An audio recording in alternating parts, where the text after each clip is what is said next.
Hey, I'm Chris Ralph, the professional prospector, and today, I talk a lot about metal detecting for nuggets. Well, today we're going to talk about metal detecting for gold, but we're going to specify and talk about headphone choices. Now, there's a lot of different headphones out there. Some metal detectors come with headphones, some metal detectors don't, and you might say to yourself, hey Chris, why do I need a headphone? My metal detector has a speaker. Well, I got to tell you that even on the really expensive metal detectors that have external speakers, the speakers that they have, you might be buying $1,000 metal detector and think, yeah, this is nothing but the best. Well, the speakers that they have for the external speakers are like little $2 Chinese little speakers. They're not anything super duper. And because of the lack of sensitivity in these little speakers, you're going to be able to, you're going to end up missing some really small targets. Surely a big screamer of a target, yeah, you'll hear it on that external speaker, but most prospectors, at least when they're really looking and really trying to find that deep, hard to find gold, they're going to be going with headphones. Yep. The quality of the speakers inside these headphones is much better than the little cheapy external speaker that you have. And this is true for, the cheapy external speakers. Yeah, this isn't just for cheapy metal detectors. It's even for companies that make big, expensive metal detectors. Headphones are a good choice. Now, there are some times when I don't use headphones. I freely admit it. Usually there's a good reason for me not to. I prefer headphones. The other thing about headphones is that they're a personal choice. There are guys who will tell you, well, you only can use this, the best top of the line, because there are headphones made specifically for metal detecting. And there's ones that say, well, you can use medium or, just use any headphone. It's a personal preference, and it has to do with your hearing. And everybody's hearing, especially when you get to be not a kid anymore like me, everybody's hearing is a little bit different. And so it's a personal preference kind of thing. What works for you? I have a great story. A friend of mine who was a metal detecting, was a prospecting shop owner, but he sold metal detectors. He sold a guy a metal detector. The guy wanted to go out and find gold nuggets, and he took his metal detector home, and of course in a box they usually need some assembly, so he put it all together and he tried it out, and the metal detector didn't make any noise. It was completely silent. And so he brought it back to my friend who was at his shop and said, this metal detector doesn't work. I turned it on, nothing happens. I put metal in front of the coil, nothing happens. And my friend said, well, let's take a look and see. And so he turned it on, and he could hear it beep as it turned on, and then he put a piece of metal in front of the thing, and it screamed, and he turned and looked at the guy, and the guy said, see, it doesn't make a sound. And my friend was hearing it scream through the external speaker. The guy had a deafness issue, and he was deaf in certain tone areas. And so that metal detector wouldn't work for him. It just didn't give off a tone that he could hear. Now, he heard other types of tones, so he could talk to people, but sometimes people don't know what they're missing if you haven't had a hearing test. And that's why I say this over and over, that headphones are a personal choice. What do you prefer? Now, there's a lot of different options. There's kind of medium. This is a set of headphones that came with a MindLab detector that I have. There are lower headphones than these, and of course there are specially made ones that are specially made for the metal detectorist. And some of those special made ones have external volume adjustment. So, like this thing, if it's too loud, I need to adjust the detector. But those ones you could actually just reach up and you can actually turn one ear versus the other. So let's maybe you have your right ear is not as good as your left ear. Well, you could turn the volume up for your right ear and hear better. They're also wireless headphones. I personally really like wireless headphones. Lots of times I'm metal detecting through the brush and everything else, and if you have, a big old cord of a metal detector or a cord of a pair of headphones, it catches on something and yank. You find yourself, you're going along and yank. So there are advantages, especially in brushy country, for using wireless headphones. But I don't know, they just seem to be easier to use. But it's my personal preference. So let's delve into the world of headphones and take a further look and think about the different choices, and hopefully you can decide what's best for you. So having the correct metal detector headphones is really more important than a lot of people would imagine. They're critical to hear those faint target signals, and boy, a lot of times the fainter targets are the ones that are going to be gold, or if you're coin and relic detecting, it's going to be that deep coin. They also help block unwanted noise. It's not unusual that there may be people noise or car noise or just wind noise, and the headphones that go over your ears will help block that. Now, can you use just any old headphones when you go out with your metal detector? For example, could you use your daughter's Frozen themed headphones? Well, in addition to maybe looking a little silly when you are out there, your headphones that you use have to be durable and suitable for outdoor use. I would imagine that something like this is really not planned to be outdoors, and I guarantee that eventually, if you're using corded headphones, in time you will catch the cord on something as you move forward and yank. It'll yank on the headphones, and I've done that plenty of times myself and yanked wires out of things. And so if it's not really durable, you're going to be more prone to actually breaking the headphones by that kind of pulling on the cord. In addition to having a good durable set of headphones, you need to have the right jack to plug into your metal detector. A lot of headphones for just general music listening are what they call 1/8 inch. It's a smaller size. And a lot of metal detectors, the majority, are 3/8 inch, a larger size that you can see here. These are both actually adapters for going for 1/8 to 3/8 or 1/4 inch. That allows you to use different detectors or different headphones on different detectors. You got to have these kinds of things available or around or in your toolbox. One time I was going metal detecting, and I actually yanked on a pair of headphones and broke them, and the only other set that I had were the smaller 1/8 inch headphones, and I didn't have an adapter, and the detector I wanted to use had no external speaker, so that wasn't even an option.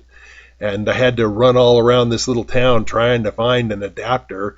And when you're in some mountain town, the chances of finding an adapter are just not that good. I got lucky. I went to an auto parts store and they just happened to have something like this, but it took me a couple hours. So have your adapters in hand before you go out in the field.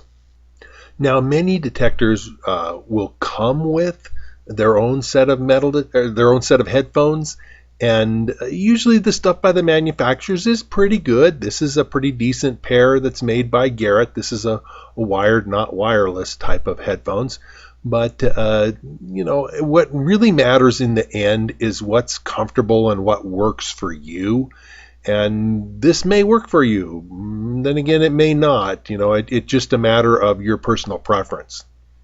If you do want to upgrade to perhaps a better level of headphones, there are things on the market.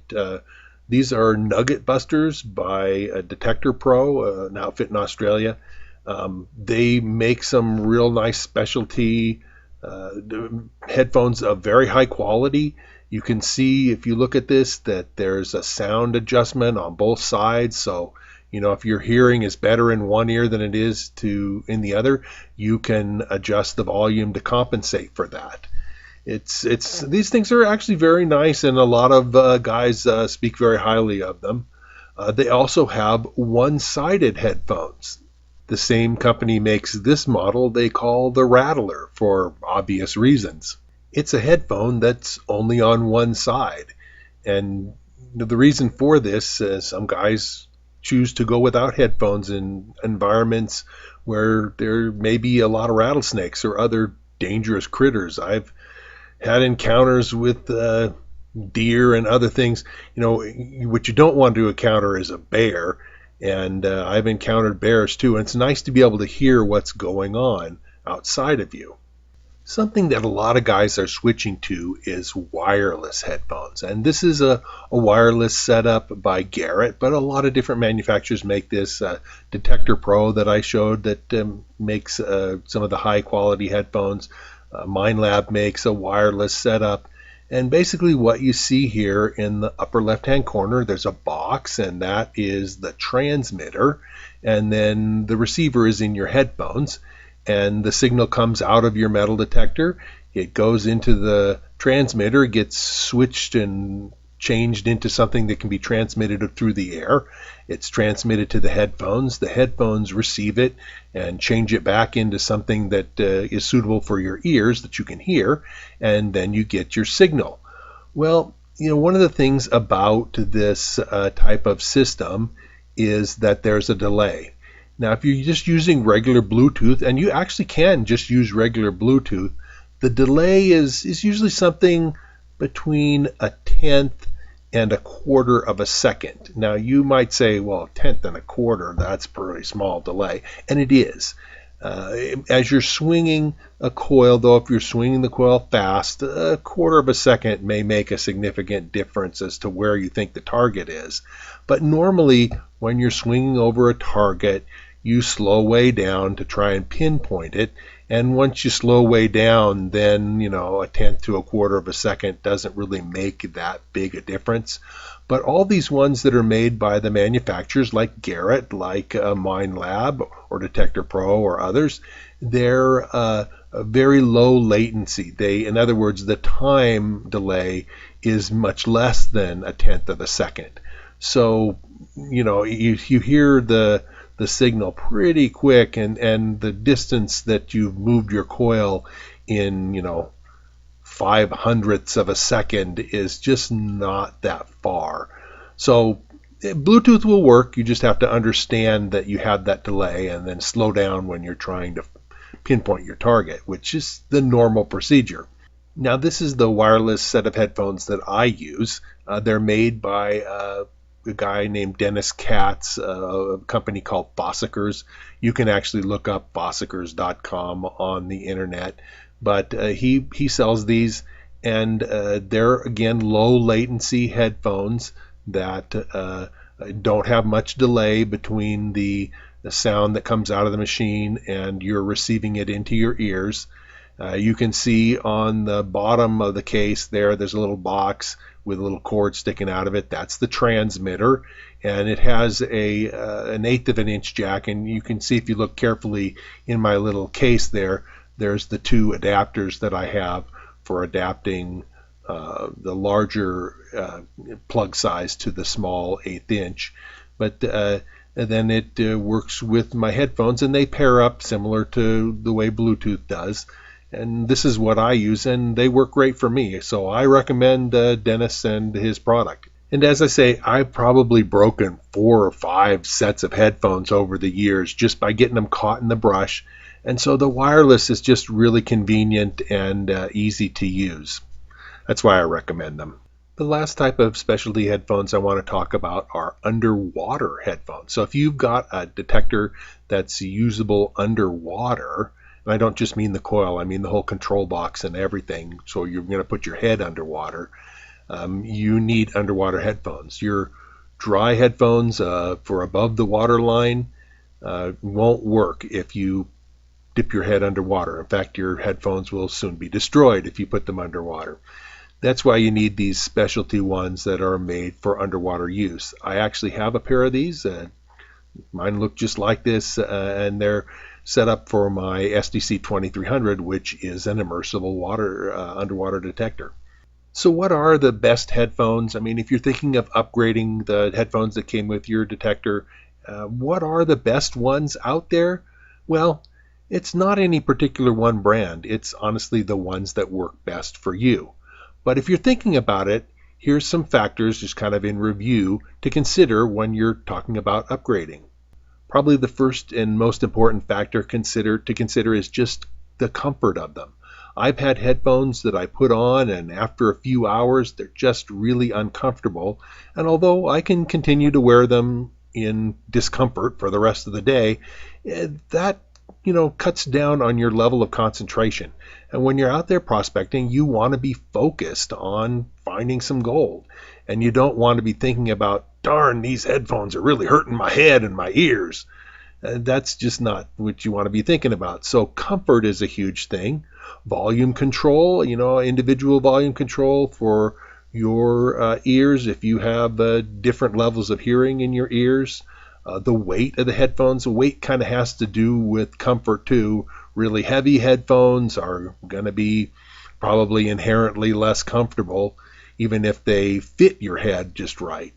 As I mentioned, they have to be sturdy and weatherproof and suitable for knocking around outdoors. I actually had a pair of these MindLab headphones. They're the ones that come with the Gold Monster 1000, and I broke one because I was rough on it. I admit that it wasn't, that it just fell apart. I was rough on it, but when you're out there climbing on the hills, you can be rough on your equipment. It can happen that way. When you're thinking about your headphones, you got to think about whether you want to go wireless or not. I certainly like my wireless headphones. They're just easy to use and very handy. Another factor to consider is whether you need headphones that can work underwater. Some headphones are made to be used underwater, and some actually are kind of made to be used either underwater or above. Just check out what the specs are on the products you're looking at.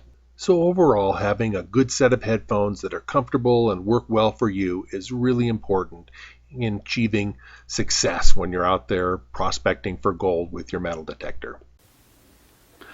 Now, metal detecting for gold is a skill. It's knowledge. Headphones, of course, are only one aspect of that. And the skill of finding gold nuggets with a metal detector is one that takes some knowledge. And in order to spread that knowledge so people could learn to find gold for themselves, I wrote a book. It's called Fistful of Gold, and it's written because I want you to be able to go out and find fistful of gold. And I'll tell you a little bit more about my book right now. So let me tell you a little bit more about my book. It's called Fistful of Gold, and I wrote it because I want you to be able to go out and find for yourself fistful of gold. And you can see that it's an encyclopedia with all kinds of information, pictures, and that sort of thing. It's not in color, but color would have cost me a lot more to have printed, and so the book would have cost a lot more. It's for sale on Amazon, and you can pick it up. I'll put a link in the description below. I also serve as the editor for a prospecting magazine. It's ICMJ's Prospecting and Mining Journal. And honestly, you should check that out. We got stories and information, legal stuff, everything you know to increase your skills as a prospector. I write articles in this every month, and a lot of other very experienced prospectors contribute to the magazine as well. So check the magazine out.